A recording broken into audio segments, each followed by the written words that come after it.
Hey, what up, YouTube? You know, it's your boy. Get our ass back with another motherfucking video. We back up in here. We back up in it. We ready to roll. We ready to rock. Ready to get that motherfucker started, cuz. Real talk.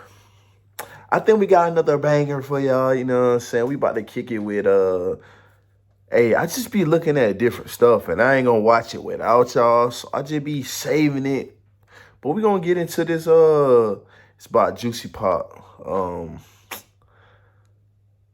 The truth about the Parkers, behind the scenes, Monique lawsuit, spicy news. But you know what I'm saying? It ain't even about the news, bro. It just be about like what really be going on behind the scenes. That's just like everything that I grew up watching, it sounded like it was something negative going on behind the scenes, if you feel what I'm saying.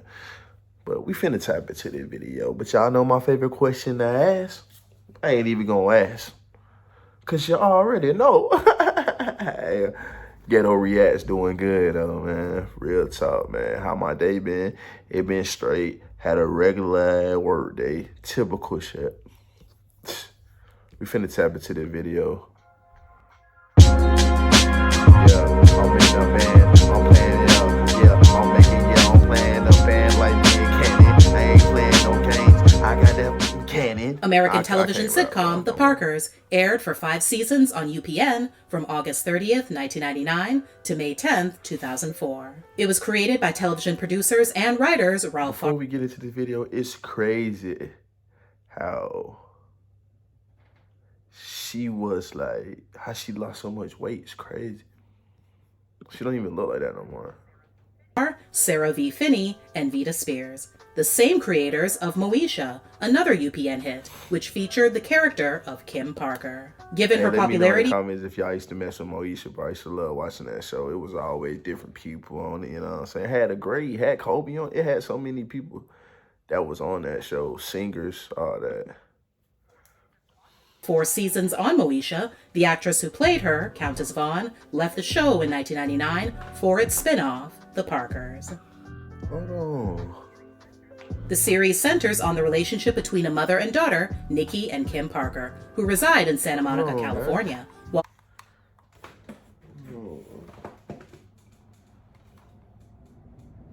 Hold on, no? Y'all know how I do when I do it, but I can't find it, so.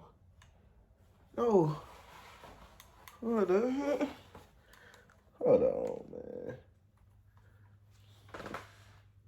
I think it's under my seat. Oh, no. I'm sorry, man. Back to your TV broadcast. Hold on. I'm tripping, y'all, gang. I just got off work, so bear with me, bro. I'm trying to wind down. Shit. Attending the local Santa Monica College. Nikki is played by comedian Monique. It was produced by Big Ticket Television in association with Serendipity Productions and, in the first season only, Reagan John Productions. It was executive produced by Ralph Farquhar, Sarah V. Finney, Vita Spears, Bill Boulware, and Andrea Wiley. The catchy theme song called We're the Parkers was composed by famed record producer, rapper, and songwriter Rodney Jerkins and Countess. That's also her voice singing it. No cap. If y'all seen this show back in the day, I hated when they showed her toes and they were like with the beat. I couldn't stand that part because I do like feet. So every time I see it,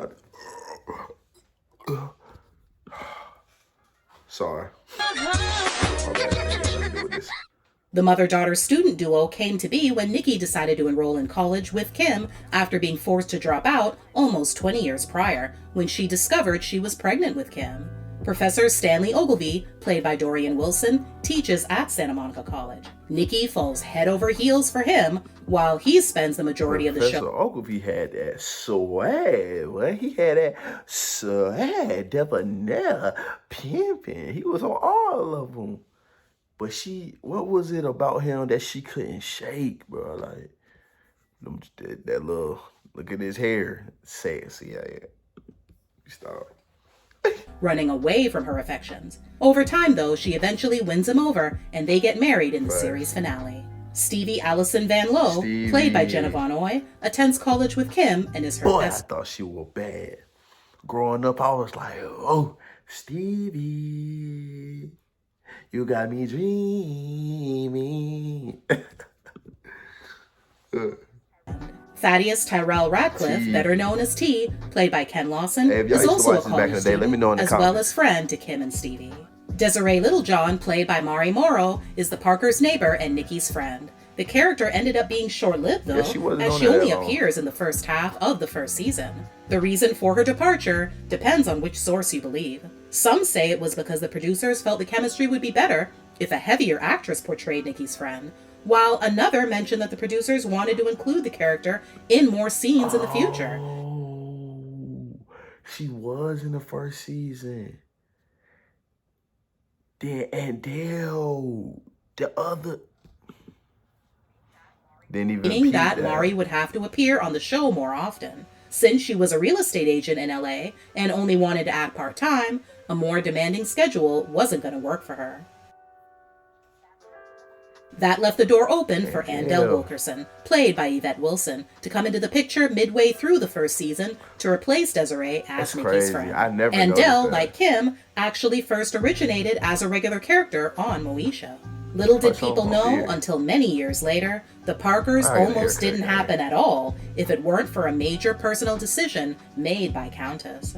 In 2014, while attending a therapy session during an episode of TV One's Hollywood Divas, she shared what she'd been through in the past while trying to make it big in Hollywood. As she recalled the difficult journey, she opened up about how after she began working on the Parkers, she discovered she was pregnant, which caused her to worry about her future in the industry. The then 18-year-old... Most of the time that'd be like, it's not a downfall. It's not a downfall if somebody was to get pregnant early or at a young age. Or it's not that good, what I'm trying to say. But it's just like, it's a blessing to have a kid, you feel me? Because like, some people can't have them, you know what I'm saying? But then again, when you young, it's just like, it was not the right time. But you know, time ain't on your side. You did what I'm saying? Time ain't on your side. Remember that she was afraid of losing her role on the show if people found out. With that in mind, Countess decided to terminate, as she didn't want the pregnancy to ruin her career. By the end of the first season of The Parkers, it nudged the bottom of the ratings when it came to white viewers, and was also low-rated among crossover mainstream audiences. But it was not only the #1 comedy on UPN, it elbowed its way ahead of the WB's The Steve Harvey Show, previously the most popular show among black audiences. I ain't gonna lie to you. I didn't watch Steve Harvey.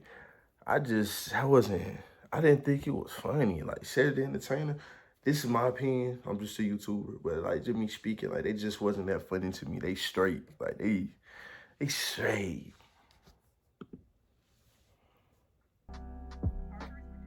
The Parkers, which initially faced pointed reviews from critics who denounced its outlandish, over-the-top characters, ended up attracting more black viewers with its mix of broad comedy and character-driven stories than the lower-key, more sophisticated, suburban-themed comedy of ABC's The Hughleys and the WB's For Your Love, which many saw as a formula that might broaden the appeal of ethnic comedies. It should also be mentioned.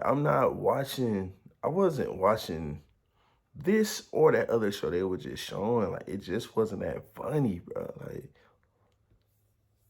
come on, bro. A lot that of ratings for the two unrealistic. You know what I'm saying?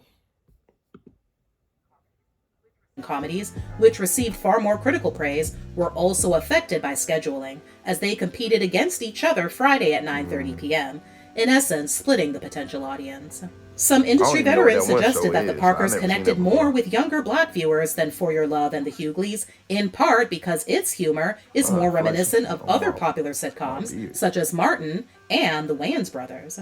Todd Boyd, a USC professor of cinema, gave his expert opinion about it in an LA Times article in 2000. When you look at the last 5 years of black representation on TV, the shows that tend to be the most outrageous also tend to be the shows that draw the most audiences. The Parkers has that same sort of humor that would appeal to those audiences, while the Hughleys and For Your Love take place in an environment that is not entirely African American. Okay, that is the reason. You see that reason? That was my opinion. I'm just not the one to broadcast it because, like, I don't know. It's kind of,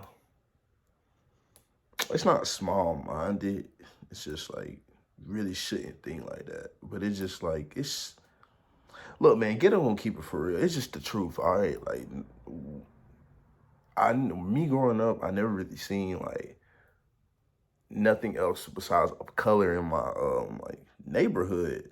It's like watching the Cosby Show. I used to watch it as a kid, but like as I started getting older, I stopped watching it because it's not real. Like I never seen a black lawyer, a black doctor in the same house. It's realistic like that. That's there's families like that, yes, but that is so rare at that point in time and at that them age, man. Racism at a all-time high. You talking about Howard? Crazy. Same article, Anne Brown, one of the editors of the Crazy. A-List, an urban entertainment newsletter, added the Hughleys and For Your Love may fall through the cracks in the black audience demographic. Young black people relate to the Parkers, and they wouldn't relate as much to the Hughleys or For Your Love. On the other hand, those shows may not be edgy enough for black audiences, who are turning to comedies like Sex and the City that goes places the Hughleys can't. Indeed, the success of the Parkers came amid the continuing controversy over ethnic images on network television. Nikki and Kim are physically large and are loud in their obnoxious, colorful wardrobes, makeup looks, and extremely animated conversations. Kim is boy crazy, while Nikki has her sights set on the professor, who is clearly uninterested in her advances. When the series debuted, many critics noted its stereotypical characters. One prominent producer in the wake of the show's success said, "The Parkers is a dumber, more in-your-face show than the others, which are more sophisticated." That's crazy. The Parkers is a dumber and more in your face show than the others, which are more sophisticated. Yet all of a sudden it becomes this hit at UPN because it's more realistic.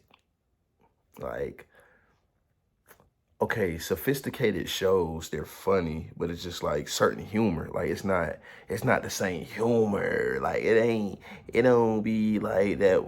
It's a joke that you can tell that's like a, you want to say dumb, like I wouldn't say it's dumb, it's just like comedy. But it's just like I would say like saying like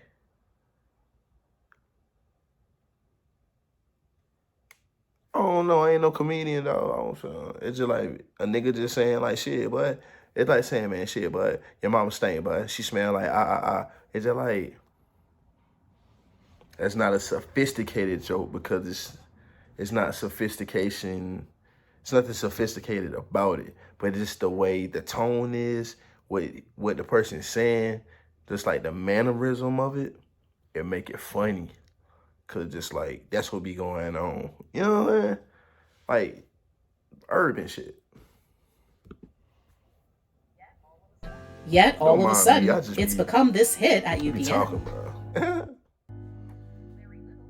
Larry Little, president of Big Ticket Television, which developed the Parkers Hey, look, and Moesha, hold counters on. that notion. Yes, the characters Look. are not The thing about me is what was going on. Hold on, listen. Let me see. My bad. Hold on. sophisticated, but that's by design. There are a lot of real people who are not sophisticated, but possess sophisticated dreams and themes. The shit They are I'm very saying is, I never watched this. I swear I didn't watch this. The shit I'm saying is coming. They're saying the same thing. The sophistication is just not the same type of humor, bro. real, very blue collar. This is a mother who has raised her child and now decides to better herself by going back to college. They have a very loving relationship, and it's also very funny. The success of the Parkers is even more surprising, considering it lacks marquee value. Monique, a comedian who plays the outlandish Nikki, had never acted before. Then UPN Entertainment president Tom Noonan said that he did not find the success of the Parkers surprising, even with its lack of star power. If there was any show we felt confident about, it was The Parkers. The chemistry between Monique and Countess was apparent from the first rehearsal, and it's a much more emotional show than what people expected. Both women had dating lives, fears, and hopes. It's one of the most honest shows on television, and the show...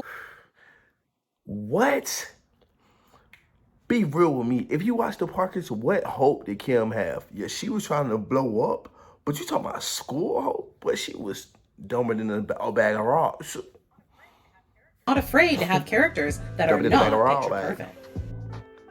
Also from the start of the show, fans immediately noticed how strong the chemistry was between Monique and Dorian, even though his character had no romantic interest in hers. Some fans even thought they were together in real life, though Monique was married to her now ex-husband Mark Jackson at the time. Over the years, they've both spoken highly of one another and maintained a close friendship. Hey, look, Professor Ogilvy, if it's me and it's there, it's like 2, 3 in the morning. It's better than my hand, bro. I'm just saying, my nigga. You might as well die. Hey, bro, come on now, dog. Come on, man. On the flip side, Countess was forced to endure painful comparisons between her and her peer co-star, Jenna Von Oy. In a 2022 interview with fellow actress Cherry Johnson, known for her role on the 90s ABC hit Family Matters, as well as appearing in a few episodes of The Parkers, Countess opened up about her experience having her body compared to Jenna, and how it ultimately affected her self-esteem, and led her to get silicone butt injections. They used to clown me on the show. They'd be like, you're a black girl, and Jenna Von Oy's butt is bigger than yours, and she's a white girl. And that used to bother the heck out of me. That used to be the joke all the time. The castmates even nicknamed Jenna White. Whatever y'all go through, people dish you, say this and that, it don't matter, bro. It's your skin to be you. Like, anybody ever said something about me, I never gave a freak money. Like, it's me, bro. I wear what I want to. I dress how I want to. I get my hair cut how I want to. You know what I'm saying? Because it's me. You got to be yourself. And if you're not wearing what you want to wear because you think what somebody going to say, it's not you. So it's just like you doing it to please people that you don't even know. You feel me? So it's just like, fuck it. But you ain't gonna learn that till you get a little older. If you're younger watching this, due to her figure, Countess's self-esteem took a hit at the time when she saw the attention that Jenna's physique would garner on set. Because I'm a black girl and I'm supposed to have a big butt. You know, you fall into these stereotypes. You feel like I'm supposed to have this. And then you'd see all the attention she would get for having it. They would lose their minds. I'm like, ass is everything.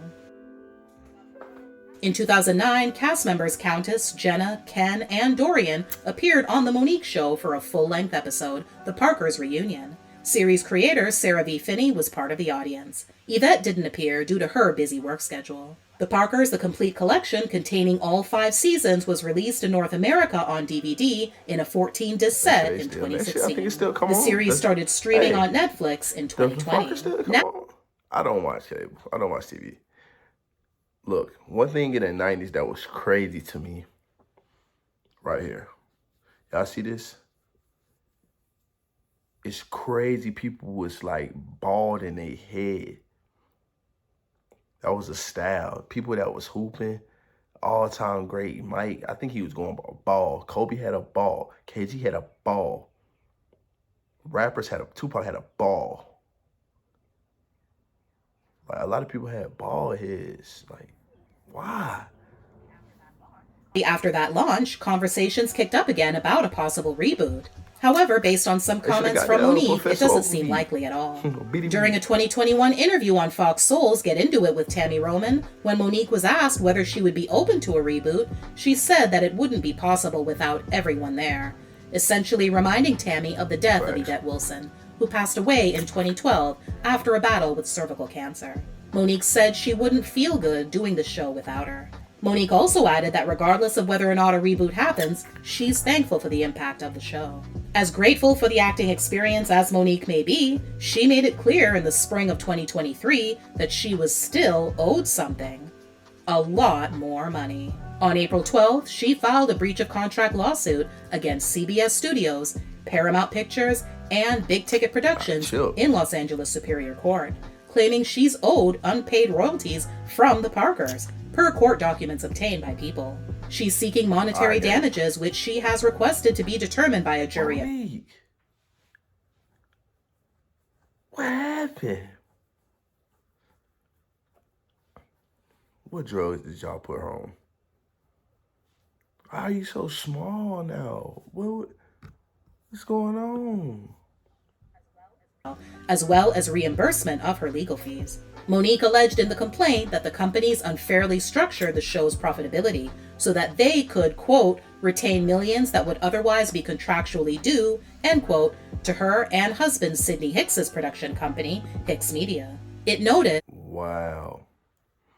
That'd be the thing. When you be signing these papers, you just be getting put on, you not reading the contract.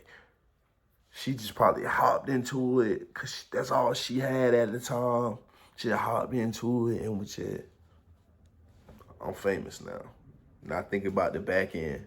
You gotta think about the back end, bro. She would think about the front, side, left to right, front, left, back to side.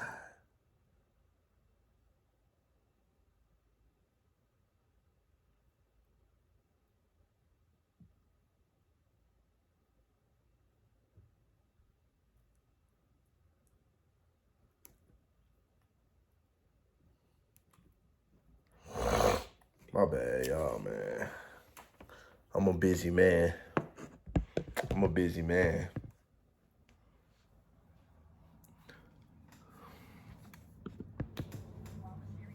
While the series has proven to be a major financial success for its producers and distributors, the series' talent have not been permitted to share in the fruits of that success. The legal docs also stated that she reasonably expected to enjoy significant contingent compensation from the series' revenues. Given the Parkers' success, citing how the sitcom both ceased production after 110 episodes, placing it above the lucrative 100-episode threshold traditionally necessary for a television show to be syndicated, and the contractual limitations placed on how the series' AGR must be calculated.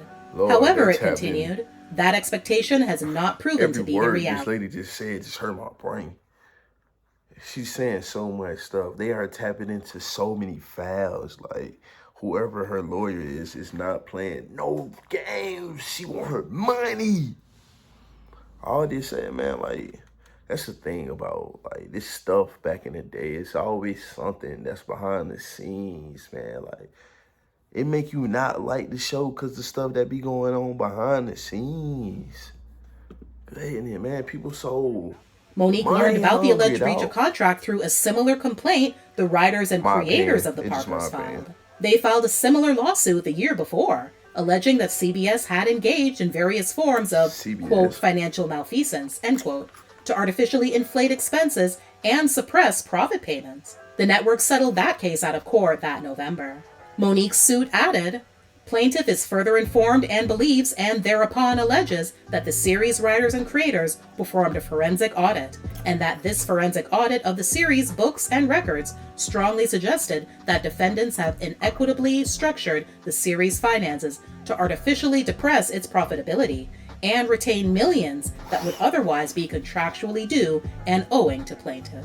Several months later, in September, Monique released a video on Instagram asking CBS to pay not only her, but also her co-star, Countess Vaughn, fairly for their work on the sitcom. I'm saying, Monique, I understand you want the main two people. Boom, y'all two right there on the screen. I understand you want y'all two to get money, but what about the people that was with y'all? What about Stevie? What about T? What about, and Dale's past, RP? What about Professor Ovi, bro? Like, they was there too. They ain't get no bread. If y'all didn't get no bread, you think they got bread? Come on, man. Y'all break them all though. Break them all some. You know what?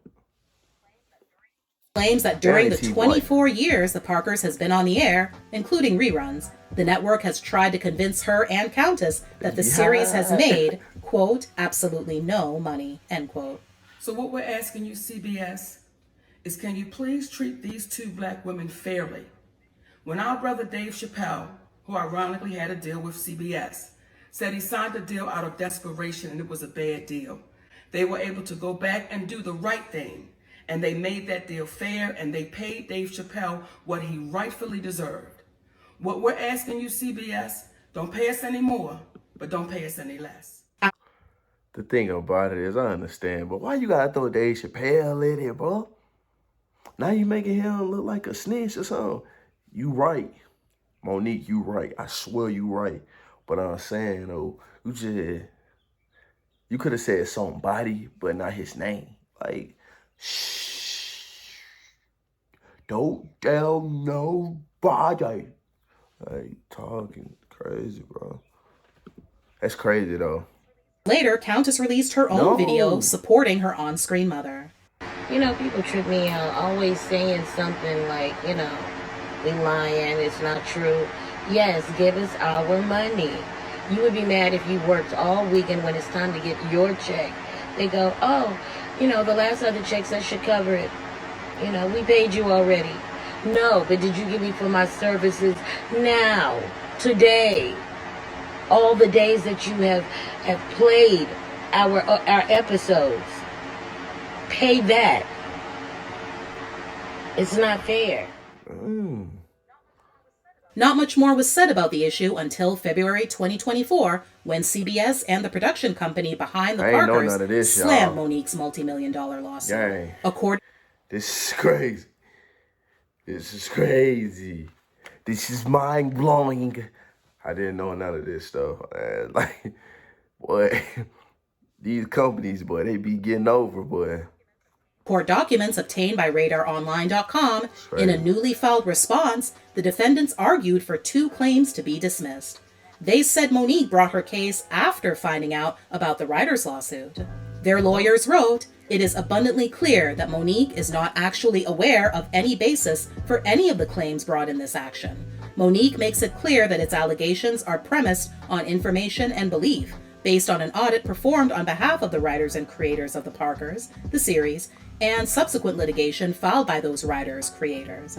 CBS and the said some shit to where it's like in between, like she right but she not because she ain't find the information that she was supposed. Bro, pay the damn lady, bro. Come on. Company said Monique was offered the chance to participate in the audit with the writers, but declined. The defendants said the entertainer never made any claims she was not paid on time or prevented from doing her own audit. So far, Monique has yet to respond. That's crazy. Hey, that's crazy, bro. Hey, but look. If you like the video, subscribe to the channel, drop a like, and we finna get up out of here. We finna continue with another video, man. Y'all tune into the Ghetto Gang, bro. We'll be back.